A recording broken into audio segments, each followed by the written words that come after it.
Bollywood silver screen presenting Kong Skull Island. ये वक्त होता है सन 1944 का। चारों तरफ युद्ध चल रहा है क्योंकि ये वर्ल्ड वॉर 2 का वक्त है और इसी वक्त में हैंक नाम के एक अमेरिकन पायलट का प्लेन क्रैश होता है। वो साउथ पैसिफिक के एक आइलैंड पर जाकर गिरता है और तभी वो देखता है कि यहाँ पर एक और प्लेन क्रैश हो रहा है जो कि जापान के एक पायलट का होता है। अब क्योंकि जापान और यूएस के बीच में युद्ध चल रहा है इसीलिए दोनों एक दूसरे से लड़ना शुरू कर देते हैं और तभी पहाड़ी की चोटी पर दो बड़े बड़े हाथ आते हैं और ये हाथ होते हैं एक जाइंट एप के। यहाँ से कहानी जाती है सीधा सन 1973 में, जहाँ पर बिल नाम के एक आदमी को दिखाया जाता है जो यूएस गवर्नमेंट ऑर्गेनाइजेशन जिसका नाम मोनार्क है उसका हेड है। वो सेनेटर के पास जाता है और उन्हें एक आइलैंड का मैप दिखाता है। बिल कहता है कि इस आइलैंड के बारे में दुनिया के किसी भी देश को नहीं पता, सिर्फ पौराणिक कथाओं में इसका जिक्र है। इस आइलैंड को स्कल आइलैंड कहा जाता है। कहा जाता है कि ईश्वर ने इस जगह को अधूरा छोड़ दिया। यहाँ से जाने वाला शिप और प्लेन कभी किसी को दोबारा नहीं दिखता।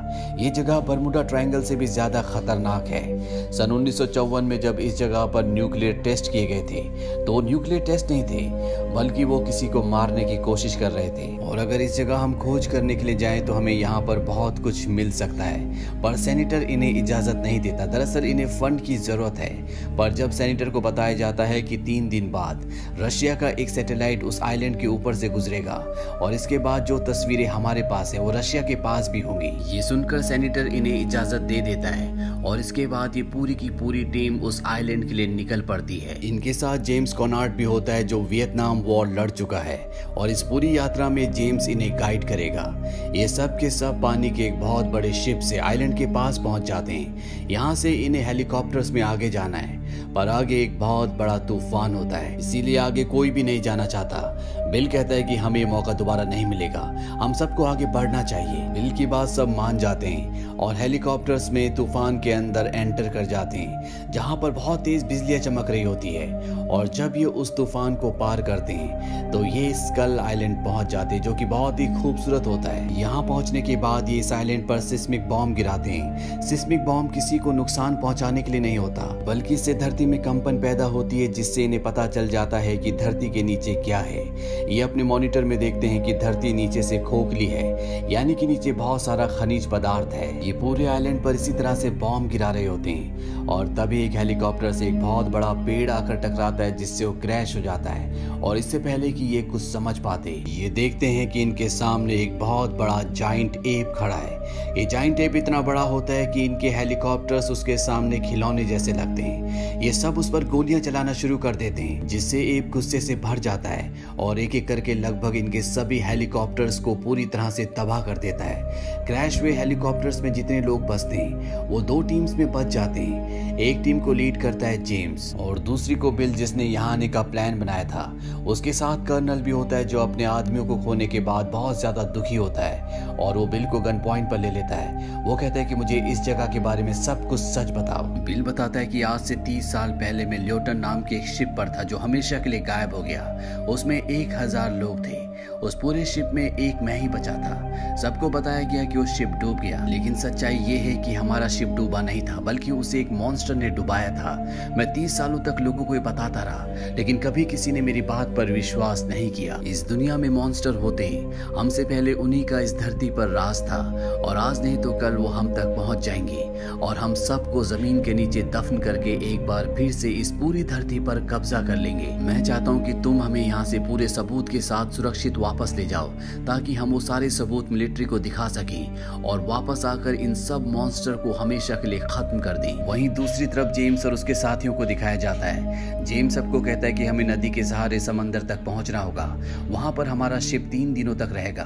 हम किसी तरह से सिग्नल भेजेंगे ताकि वो हमें यहाँ से सुरक्षित निकाल लें। और जब ये नदी के पास पहुंचते हैं तो पानी से एक बहुत बड़ा ईवी बाहर निकलता है जिसे देखकर सब के सब हैरान हो जाते हैं। जेम्स कहता है कोई गोली नहीं चलाएगा और जब ये गोली नहीं चलाते तो ईवी इन्हें बिना कुछ कहे लौट जाता है। अभी आगे पहुंचते हैं जहां पर कुछ खंडर होते हैं और अगले पल बहुत सारे आदिवासी इन्हें चारों तरफ से घेर लेते हैं। ये भी उन पर गन तान देते हैं, पर इससे पहले कि ये समझ पाते कि इन्हें क्या करना है, यहाँ पर हैंक आ जाता है। हैंक वही यूएस सोल्जर है जिसका प्लेन आज से 28 साल 11 महीने पहले जब वर्ल्ड वॉर 2 चल रहा था इस आइलैंड पर क्रैश हुआ था। वो इन्हें समझाता है कि कबीले वाले इन्हें कुछ नहीं कहेंगे और इसके बाद हैंक इन्हें कबीले वालों के गांव ले जाता है जहां पर एक बहुत पुराना शिप भी होता है। हैंक कहता है कि मेरे आने से 10 साल पहले ये शिप यहाँ पर आया था। और जब इस शिप के अंदर जाते हैं तो ये देखते हैं कि जाइंट एप जिसने इनके ऊपर हमला किया था उसकी बहुत सारी तस्वीरें हैं और यहाँ के लोग उसकी पूजा करते हैं। इस आइलैंड पर जितने भी लोग होते हैं वो पूरी तरह से खामोश होते हैं। इन सब का हमेशा के लिए मौन व्रत होता है। यहाँ पर हैंक सबको एप के बारे में बताता है कि जिस एप ने तुम्हारे ऊपर हमला किया था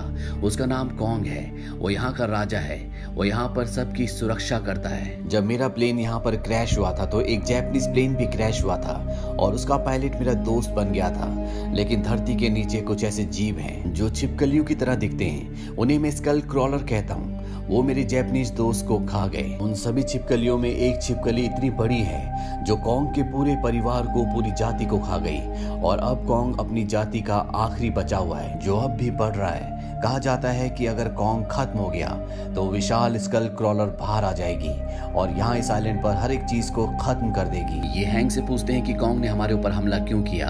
हैंक इन्हें बताता है कि ये आइलैंड कॉन्ग का घर है। अगर तुम किसी के घर पर बॉम्ब ब्लास्ट करोगे तो वो तुमसे इसी तरह से पेश आएगा। साथ ही जब तुमने बॉम्ब गिराए थे तो नीचे से स्कल क्रॉलर ऊपर आ गए थे जिन सबको कॉन्ग ने खत्म कर दिया, नहीं तो तुम में से कोई भी नहीं बच पाता। ये हैंक को बताते हैं कि 3 दिनों में हमें आइलैंड के दूसरे छोर तक पहुंचना है जहां पर समंदर में हमारा शिप हमारा इंतजार कर रहा है। हैंक इन्हें कहता है कि तुम वहां 30 दिनों में भी नहीं पहुंच सकते, लेकिन मेरे पास एक बोट है जिससे हम 3 दिनों में उस जगह पहुंच सकते हैं, पर पहले हमें उसे रिपेयर करना होगा। वहीं दूसरी तरफ दिखाया जाता है जहां पर पैकर्ड बिल और उसके लोग जंगल से आगे बढ़ रहे हैं। तभी उनके ऊपर एक बहुत बड़ी मकड़ी हमला कर देती है। ये उस मकड़ी को खत्म कर देते हैं। इन्हीं का एक और साथी होता है जो दोनों टीमों से अलग हो चुका है जिसका नाम चैपमैन है। और जब वो नदी में पानी पीने के लिए जाता है तो देखता है कि सामने से कॉन्ग आ रहा है। कॉन्ग उसे नहीं देखता और जब कॉन्ग पानी पीता है तो उसके ऊपर एक बहुत बड़ा ऑक्टोपस हमला कर देता है। कॉन्ग उस ऑक्टोपस को मारकर खा जाता है और इस जगह से निकल जाता है। चैपमैन इसके बाद एक पेड़ के ऊपर बैठ जाता है, पर ये पेड़ नहीं होता बल्कि ये एक क्रिएचर है जो यहाँ से भाग जाता है क्योंकि उसके सामने स्कल क्रॉलर आ गया होता है और ये स्कल क्रॉलर चैपमैन को खत्म कर देता है। वहीं कबीले में दिखाया जाता है जहां पर सब बोट को रिपेयर कर रहे हैं।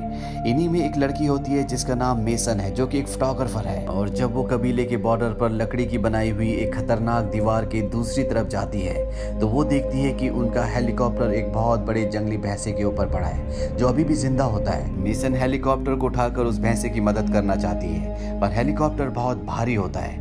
तभी यहाँ पर कॉन्ग आता है। वो हेलीकॉप्टर को अपनी 2 उंगलियों से उठा लेता है। मेसन कॉन्ग को देखकर बहुत ज्यादा डर जाती है पर कॉन्ग उस पर हमला नहीं करता, बस उसे नफरत भरी नजरों से देखता है और इस जगह से चला जाता है। इसके बाद अगले दिन ये सब के सब बोट से आइलैंड के दूसरे छोर की तरफ निकल पड़ते हैं। रास्ते में इनका रेडियो काम करना शुरू कर देता है। ये दूसरी टीम जिसका लीडर अब कर्नल है क्योंकि बिल मर चुका है, उन्हें बताते हैं कि बहुत जल्दी हम तुम तक पहुंचने वाले हैं। पर तभी इनके ऊपर उड़ने वाले बहुत खतरनाक पक्षी हमला कर देते हैं जो इनके एक साथी को उठाकर ले जाते हैं और मार देते हैं। कुछ ही देर बाद ये दूसरी टीम से मिल जाते हैं जहां से इन्हें अब उस तरफ जाना है जहां पर इनका शिप है। पर कर्नल कहता है कि मुझे वेस्ट की तरफ जाना है क्योंकि वहां पर मेरा एक सिपाही जिसका नाम चैपमैन है उसका हेलीकॉप्टर क्रैश हुआ था। दरअसल कर्नल पैकर्ड को नहीं पता कि चैपमैन अब मारा जा चुका है। हैंक यहाँ पर सबको चेतावनी देता है कि हमें वेस्ट की तरफ नहीं जाना चाहिए क्योंकि वहां पर स्कल क्रॉलर है। लेकिन कर्नल पैकर्ड जेम्स को कहते हैं कि तुम्हारा काम हमें रास्ता दिखाना है, साथ ही उन लोगों को ढूंढना जो खो चुके हैं। इसीलिए जेम्स को उसकी बात माननी पड़ती है और अब सब के सब वेस्ट की तरफ जाते हैं जहां पर ये सब एक कंकालों की घाटी तक पहुंचते हैं। हैंकमैन इन सबको बताता है कि ये जो कंकाल हैं ये डायनासोर्स के और कॉन्ग की फैमिली के हैं। और जब ये इस घाटी से आगे बढ़ रहे होते हैं तभी इन पर वो स्कल क्रॉलर जिसने चैपमैन को मारा था वो इन पर हमला कर देता है। साथ ही यहाँ पर उड़ने वाले पक्षी जो इनके एक साथी को नाव से उठा कर ले गए थे वो भी इनके ऊपर हमला कर देते हैं। ये सारे पक्षियों को मार देते हैं और साथ ही स्कल क्रॉलर को भी। हैंक कर्नल पैकर्ड को कहता है कि जल्द से जल्द हमें इस इलाके से निकल जाना चाहिए क्योंकि ये स्कल क्रॉलर का इलाका है, पर कर्नल पैकर्ड यहाँ पर अपने साथी चैपमैन के बिना नहीं जाना चाहता। तभी जेम्स उसे चैपमैन का लॉकेट दिखाता है। वो कहता है कि ये स्कल क्रॉलर के अंदर से निकला था, यानी कि वो मारा जा चुका है, हमें वापस चलना चाहिए।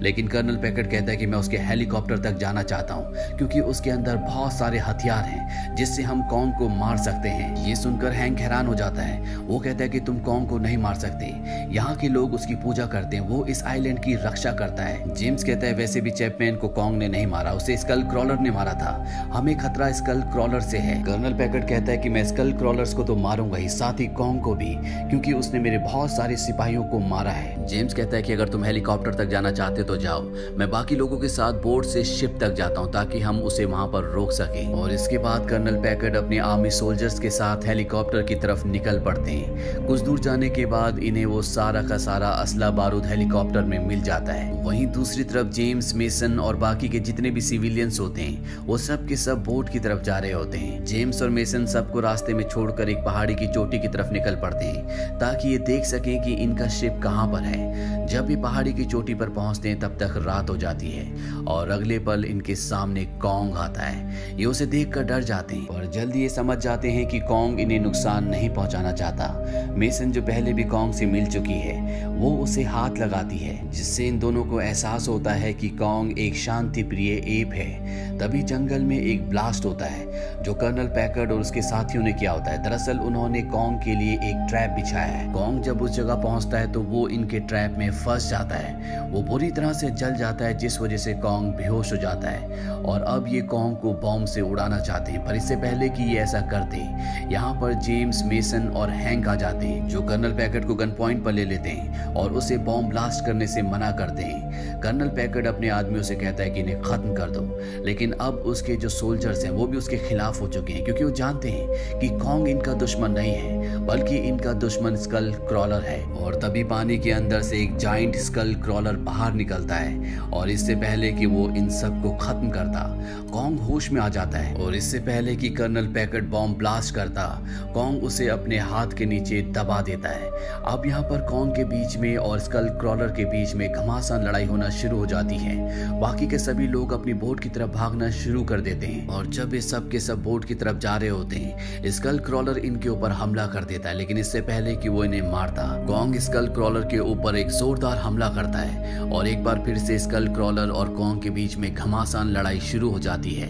वहीं मेसन पहाड़ी की एक चोटी पर जाती है जहां से वो फ्लेयर गन चला देती है ताकि शिप में जो भी लोग हैं उन्हें सिग्नल मिल जाए। वहीं कॉन्ग और स्कल क्रॉलर की लड़ाई में कॉन्ग जंजीरों में फंस जाता है और इससे पहले कि स्कल क्रॉलर उसे मारता, इंसान उसके ऊपर गोलियों से हमला कर देते हैं, जिससे स्कल क्रॉलर का ध्यान उनकी तरफ आकर्षित होता है और वो उनकी बोट को कुचलने के लिए उनकी तरफ बढ़ना शुरू कर देता है। पर तभी कॉन्ग भी अपने आप को जंजीरों से छुड़ा लेता है। दरअसल ये एक पुरानी बहुत बड़ी शिप की जंजीरें होती हैं जिसमें उसका एक ब्लेड भी होता है। कॉन्ग उस ब्लेड से उस स्कल क्रॉलर को बुरी तरह से जख्मी कर देता है। यहाँ पर जो मेसन पहाड़ी की चोटी पर होती है वो भी पानी में गिर जाती है, पर इससे पहले कि उसकी जान जाती, कॉन्ग उसे पानी से निकाल लेता है। स्कल क्रॉलर अभी भी जिंदा होता है। वो उसी हाथ को अपने मुंह के अंदर डाल देता है जिसके अंदर मेसन है, लेकिन कॉन्ग उसकी जबान बाहर निकाल देता है जिससे वो मारा जाता है। इसके बाद कॉन्ग मेसन को नदी के किनारे रखता है जहां पर जेम्स उसके पास आता है। मेसन अभी भी जिंदा होती है और ये दोनों कॉन्ग को जाते हुए देखते हैं और इसके बाद ये सब भी अपने घर यूएस वापस लौट आते हैं, जहां पर हैंक को दिखाया जाता है जो सन 1944 में युद्ध के लिए गया था। आज 30 सालों बाद वो अपने घर आया है, जहां पर वो अपने बेटे जो कि अब 30 साल का हो चुका है उससे और अपनी पत्नी से मिलकर बहुत खुश होता है।